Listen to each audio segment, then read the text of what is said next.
श्री स्वामी समर्थ. परान्न का घेऊ नये. बासमती तांदूळ विकणारा एक व्यापारी रोज रेल्वेने प्रवास करत असे.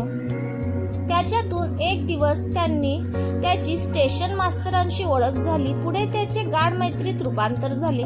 स्टेशन मास्तरांशी मैत्रीमुळे त्याला बोगीतून चोरून काढलेल्या सुहासिक तांदूळ अगदी स्वस्तात चांगला मिळू लागला.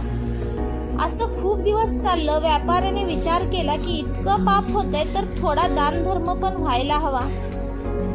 एक दिवस त्याने बासमती तांदळाची खीर बनवली आणि एका साधूला आमंत्रित केले. त्यानुसार साधू महाराजांनी व्यापाऱ्याच्या आमंत्रणाचा स्वीकार करून त्याच्या घरी गेले. पाहुणचार घेतला, भोजन केले, खिरीचा आस्वाद घेतला. दुपारची वेळ झाली होती. व्यापारी म्हणाला, महाराज थोडा वेळ आराम करा, ऊन कमी झाले की जा. साधू महाराजांनी ते ऐकलं. ते आराम करत असलेल्या बेडमध्ये लपून व्यापाऱ्याने खूप मोठ्या रकमेच्या नोटांची बंडल ठेवली होती. साधू महाराजांनी त्या बेडवर आराम केला. त्यांना नोटांची चाहूल लागली. इतक्या बंडलापैकी 2-4 बंडल झोळीत घातली तर काय फरक पडणार आहे, व्यापाराला तरी समजणार देखील नाही, असा विचार करून त्यांनी 3-4 बंडल झोळीत घातली. संध्याकाळी व्यापाराला आशीर्वाद देऊन साधू महाराज निघून गेले. दुसऱ्या दिवशी व्यापारी नोटा मोजायला बसल्यावर त्याच्या लक्षात आले की पैसे कमी आहेत. व्यापारी विचार करू लागला की महाराज कसे चोरी करतील. व्यापाऱ्याने नोकरांची पिटाई चालू केली. इतक्यात साधू महाराज तिथे पोहोचले. आपल्या झोळीतून नोटांची बंडल काढून व्यापाऱ्याला देत म्हणाले, नोकरांना मारू नका, मी पैसे घेऊन गेलो होतो. व्यापारी म्हणाला, महाराज तुम्ही कसे पैसे चोराल.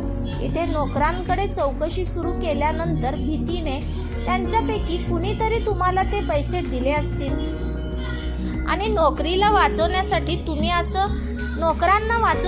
तुम्ही असं बोलत असाल. साधू महाराज म्हणाले, हा दयाळूपणा नाही, खरंच मी मोहापायी पैसे चोरले होते. साधू महाराज म्हणाला, शेठ तुम्ही खरंच सांगा, काल तुम्ही खीर का आणि कशासाठी बनवली होती. व्यापाऱ्याने खरी सर्व हकीकत त्यांना सांगितली. साधू महाराज म्हणाले, चोरीच्या तांदळाची खीर खाल्ल्यामुळे माझ्या मनात पण चोरीची भावना निर्माण झाली. सकाळी जेव्हा पोट मोकळे झाले तेव्हा माझी बुद्धी पुन्हा जागेवर आली आणि माझ्याकडून किती मोठी चूक झाली त्याची जाणीव झाली. माझ्यामुळे बिचाऱ्या नोकरांना त्रास झाला असेल म्हणून मी तुमचे पैसे परत करायला आलो. म्हणूनच जसं खाऊ अन्न तसं होईल मन, जसं पिऊ पाणी तसं होईल वाणी, जशी शुद्धी तशी बुद्धी, जसे विचार तसा संसार. स्वामी समर्थ. अन्नपूर्णा देवी प्रसन्न. श्री स्वामी समर्थ. जय जय स्वामी समर्थ.